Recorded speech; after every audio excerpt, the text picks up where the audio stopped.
자, 안녕하십니까 여러분. 오늘은 매각물건 명세서에 대해서 말씀을 드려보도록 하겠습니다. 그래서 이제 네 가지 유형으로 이제 나눠서 이제 여러분하고 볼 텐데, 가장 대표적인 게 깨끗한 물건, 깨끗한 물건. 자, 이게 지금 여러분이 보는 매각물건 명세서가 깨끗한 물건의 매각물건 명세서입니다. 자, 이런 물건들은 다 바로 다음 페이지에 봤듯이 엄청나게 많은 사람들이 입찰을 해요. 여기 보면 따끈따끈하죠. 5월 17일 어제 응찰을 16명이나 했어요. 그죠? 그리고 낙찰도 거의 94%로 낙찰이 됐는데, 그게 중요한 게 아니라 왜 이렇게 그러면 자신감 있게 이렇게 많은 사람들이 입찰을 할 수 있었냐. 그분들도 분명히 이 매각 물건 명세서를 보고 입찰을 했을 거란 말이죠. 자, 그러면 등기부등본상에 나타난 권리는 요걸 보면 됩니다. 자, 등기된 부동산에 관한 권리 또는 가처분으로 매각으로 그 소유력이 소멸되지 아니하는 것, 아무것도 없기 때문에 여기 빈칸을 보이죠. 그러니까 요것만 봐도 내가 낙찰을 받으면 등기부등본에 있는 모든 권리가 다 말소가 되고 깨끗한 등기부등본으로 내 이름을 소유주로서 올릴 수 있겠구나 라고 판단을 하는 거죠. 자, 그 다음에 등기부등본에 나타나지 않는 권리, 그 가장 대표적인 게 임차인에 대한 내역이고 또 법정지상권에 대한 내역이고 유치권에 대한 이런 등등등의 내역이 있잖아요. 자, 여기 보시면 조사된 임차 내역이 없습니다. 자, 그 다음에 매각에 따라 설정된 것으로 보이는 지상권에 대한 내용 아무 사항 없습니다. 빈칸이 되어 있는 건 그러한 것들에 대한 것이 아무것도 없다라는 거예요. 그래서 이 물건은 깨끗한 물건이죠. 우리가 가끔가다 그런 말을 많이 하죠. 권리 분석 그게 중요한 것은 아니고, 권리 분석은 어떤 때 보면은 10초 오면 권리 분석이 다 끝난다. 이러한 매각물건 명세서가 그 대표적인 사례죠. 이런 매각물건 명세서를 딱 보면 그냥 입찰해도 되겠구나. 여러분도 보시면 깨끗해, 깨끗해, 깨끗해.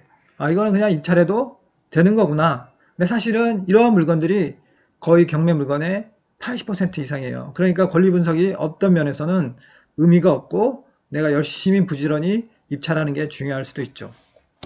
자, 그러면 문제는 뭐냐면 이러한 매각 물건 명세서는 너무 깨끗하니까 이렇게 경쟁이 심하다는 게 이제 좀 문제가 되겠죠. 여기 보시면 아파트가 거의 8,300인데 7,786만 원. 제가 알기로는 이 아파트는 최근에 시세가 한 9천 정도까지 올라간 것 같아요. 그러니까 한 1,300만 원만 싸게 사자. 아니, 올라가는 추세니까 그런 측면에서 입찰이 이루어지고 16명이 경쟁으로 이렇게 입찰이 된 것 같습니다. 자, 이제 첫 번째로 여러분한테 보여드린 거는 가장 깨끗한 물건. 자, 그러면 이제 다른 물건 한번 봐볼까요? 자, 여기 보면, 자, 등기부등본에 나타나는 상황.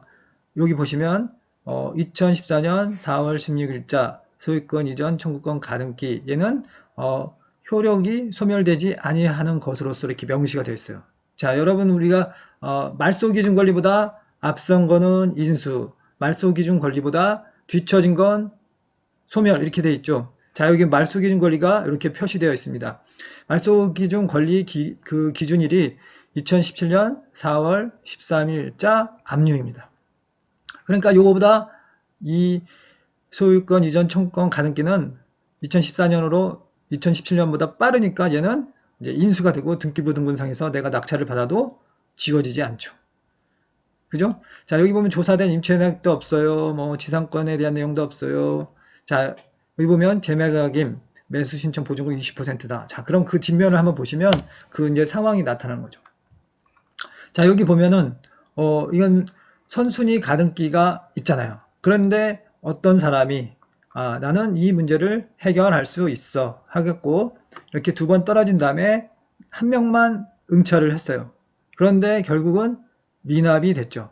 그러니까 해결하려다 보니까 뭔가 문제가 있어서 보증금을 포기하는 이런 상황인 거죠. 자, 이분은 지금 보증금을 1,450만 원 돈을 잃어버렸어요. 여기 보시면 재매각임 이렇게 돼 있죠. 재매각임. 이거는 이렇게 입찰을 했는데 그분이 잔금을 내지 않아서 다시 재경매로 나온 거예요. 이렇게 재경매로 나온 거는 보증금이 더블 20%가 됩니다. 그래서 다 여러분 신경 써라. 이거 다시 나온 경매야. 지금처럼 없어지지 않는 소유권 이전 청구권 가등기 네가 인수할 수 있어. 그러니 조심해. 그리고 보증금도 20%야. 이렇게 되는 거죠. 그러면 여러분이 매각물건 명세서를 딱 보고 이거는 예를 들어서 내가 이런 걸 잘 모르는 초짜다. 그러면 나는 하면 안 되겠구나. 일단은 좀 더 공부를 한 다음에 하겠다. 이렇게 판단을 하는 거죠. 자, 그 다음 걸 한번 볼까요? 자, 이번에는 임차인에 대한 내역이 있는 거예요. 자, 여기 보시면 아까 치면은 자, 여러분 위에 거 한번 잠깐 볼게요. 좀 빨리 움직입니다. 자, 여기 조사된 임차 내역 없음, 조사된 임차 내역 없음, 조사된 임차 내역 없음인데 여기 딱 보면 임차인이 있죠. 이런 거는 등기부등본에 나타나지도 않아요. 그래서 매각물건 명세서를 보거나 전입세대 열람을 여러분이 하셔야지만 알 수 있는 거예요. 자, 봤더니 전성민이라는 사람이 현황 조사를 했을 때 주거 임차인으로 있었다. 그 사람의 전입신고일은 2011년 이렇게 돼 있었다. 자, 그런데 이것조차도 2011년조차도 우리가 말소 기준 권리라고 정해놓은 2019년 가압류보다 어떻습니까? 날짜가 빠르죠. 이분은 대항력이 있는 거예요. 그리고 배당 요구 종기일이 이렇게 있는데 배당 신청도 하지 않았어요. 그러면 기본적으로는 이 사람은 내가 책임져야 할 세입자, 대항력이 있는 세입자. 우리가 보통 경매를 받으면 대항력이 있냐 없냐를 하잖아요. 근데 이분은 대항력이 있어요. 그래서 자기 보증금을 돌려받지 않을 때까지는, 돌려받을 때까지는 집을 안 나가도 돼요. 그런데 여기에 보증금이 얼마인지도 잘 몰라요. 확정일자도 안 받았어요. 그러니까 이분은 어떻습니까? 낙찰자가 책임을 져야죠. 그러면 또 모르는 사람은 어떻게 해요? 입찰을 하면 안 되겠구나. 피해가야 되는 거고. 그죠? 또 이거를 어떻게 생각합니까? 많은 사람들에게 정보가 노출이 안 됐으니 내가 노력을 해서 가서 한번 입찰을 해보겠다. 이렇게 노력을 할 수 있겠죠. 자, 근데 한번 히스토리를 봅시다. 그렇게 해서 한 분이, 김선이라는 분이 노력을 했어요. 1억 1000짜리가 3700까지 빠졌을 때 혼자 뭔가 해결할 생각이 있었나 봐요. 그래서 이렇게 입찰을 하셨습니다. 근데 결국 보증금을 못 냈습니다. 그러면 결국 그 문제를 해결하지 못했다는 거죠. 자, 그런데 또 재경매로 나왔는데 그 다음 분이 또 도전을 했어요. 그런데 또 이분도 포기를 했습니다. 이렇게 되는 거예요. 해결하려고 노력했는데 포기를 했어요. 왜 그렇습니까? 이 대항력 때문에 그렇습니다. 이 말소 기준 권리일보다 빠른 이 전입신고일이 이분에게 대항력을 준 거죠. 그래서 전성미라는 사람은 대항력이 있기 때문에 보증금을 돌려받을 때까지는 집을 안 비워줘도 돼요.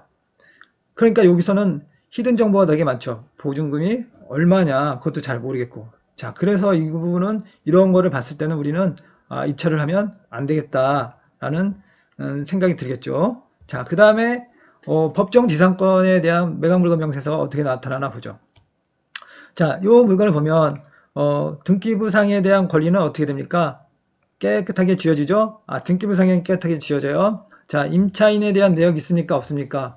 임차인도 없습니다. 자, 그런데 여기 보면 매각에 따라 설정된 것으로 보이는 지상권이 있을 수 있다. 이렇게 얘기를 했어요. 그러니까 이거는 법정지상권이 성립한다라가 아니라요. 법정지상권이 성립할 수 있으니 네가 알아서 잘 챙겨라. 이렇게 표시한 거예요. 그죠? 지금 여기 보면 비고란에 토지만 매각, 그리고 본권 지상 외에 제시외 건물. 제시외라는 건 물건은 있는데 요거 네가 낙찰 대금 낸다고 해서 제시외 건물은 매각에서 제외된다 이렇게 되어 있습니다. 그러니까 이 건물은 매각에서 제외되는 거예요. 자, 여기 봐보세요. 이 건물은 이제 요거죠. 그런데 뭐만 팝니까? 땅만 팔아요. 위에 건물은 안 팔아요. 그래서 이 집에 있는 건물이 지상권을 획득할 수 있을 수도 있다. 그렇지만 법정지상권 성립 여부 불분명하니 네가 알아서 사라. 잘 판단해서 사라. 이렇게 되어 있습니다. 자, 법정지상권이 있는 물건의 매각물건 명세서는 어떻게 표시가 되나요? 매각에 따라 설정된 것을 보는 지상권의 개요, 요 란에 뭔가 써 있죠. 그죠? 자, 위에 있는 물건들 한번 볼까요? 여기는 아무것도 안 써 있죠? 자, 없죠? 없죠. 그죠? 그런데 법정지상권이 있는 물건은 이렇게 뭐라고 써 있습니다. 이해되시나요? 그래서 법정지상권은 요 난에 뭔가 있으면 법정지상권이 있을지도 모르겠다. 이렇게 판단을 하는 거고요. 자, 그 다음에 요 칸은 뭐였어요? 우리 다시 맨 처음으로 가볼까요? 요 칸은 뭡니까? 등기부등본상의 모든 권리가 없어지느냐 안 없어지느냐를 판단하는 것이 바로 요거고, 그 다음에 임차 내역은 요 내용이고, 그 다음에 지상권은 요거고. 그리고 이제 우리가 여기서 봤을 때 그러면 등기부상에 보이지 않는 권리가 임차인에 대한 내역, 법정지상권, 유치권, 분묘권이 있는데, 이런 유치권이나 분묘권은 비고란에 많이 표시를 또 해줄 때가 있어요. 그래서 이것만 봐도 이 물건을 내가 사야 될지 말아야 될지, 입찰해야 될지 말아야 될지를 판단할 수 있습니다. 이 물건은 어디서 제공하냐면 법원에서 제공하는 거예요. 법원에서 이 물건을 이 물건의 매각을 관리하는 법원에서. 그렇기 때문에 국가가 이 제시한 물건이기 때문에 이 내용과 일치하지 않으면 다시 되물릴 수도 있고, 그죠? 손해배상을 청구할 수도 있고, 여러 가지 우리가 법적 절차를 통해서 그 매각한 거를 취소할 수도 있기 때문에 이 물건을 보고 우리가 입찰을 하는 게 중요하죠. 네, 그죠? 자, 오늘은 여러분하고 매각 물건 명세서를 이제 보는 방법을 배웠는데요. 딱 보면 아시겠지만 권리 분석이 그렇게 어렵지 않습니다. 그래서 권리 분석은 간단히 하는 거고, 경매는 열심히 뛰어다닌 거다. 이렇게 이제 이해하시면 좋겠죠. 자, 여러분 수고하셨습니다.